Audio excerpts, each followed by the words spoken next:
Streeting, as I said, on. He has an article in The Sun today about the NHS, in which he says that the NHS is a 20th century service that hasn't changed with the times, isn't fit for the modern era.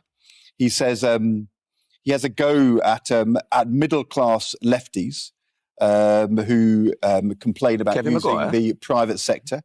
He says that just pouring money in without reform would be like pouring water into a leaky bucket. Sounds like a Tory. That's what the Tories think. Hello and welcome. The NHS is currently seeing its waiting times increase to intolerable levels. But why? In December 2023, the British Medical Association announced that there were 110,000 vacancies in secondary care in the NHS. These vacancies amount to around 1 in 10 of the staff needed to properly staff the service. So why is the government having problems filling these roles? Well, an independent analysis conducted by the Royal College of Nursing found that in England, 52% of nurses were thinking of leaving the NHS, 77% said they were financially worse off than they were 12 months ago, 68% said they were rationing gas and electricity, and 43% said that their finances were having a considerable impact on their mental health. The Royal College of Nursing found that due to stagnant wages and rising inflation, nurses had suffered a 25% pay cut in real terms since 2010. This has exposed many staff to the cost of living crisis and driven many nurses to seek greener pastures elsewhere.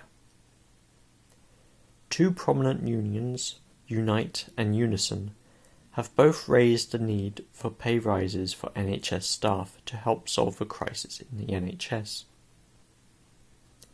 And the Royal College of Nursing, in its submission to the NHS Pay Body Review this year, has demanded a substantial and above-inflation pay rise and a salary top-up worth several £1,000s for every member of the NHS staff. After the strikes in 2023, NHS nurses received a 5% increase in pay, but it was the lowest among the public sector workers. The stagflation of nurses' wages began with David Cameron and George Osborne's austerity measures after the 2008 financial crash. And given Wes Streeting's petulant defence of outsourcing to private firms, which can only add more costs to the NHS while not fixing the core problem, it is unlikely to stop if Labour takes control after a general election.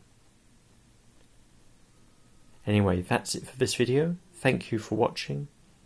The intro video was taken from Good Morning Britain via Canal Damo. I suggest you check out Damo's channel on YouTube using the link in the description. The other sources used can also be found using the links there. As always, take care and feel free to like, comment, share and subscribe.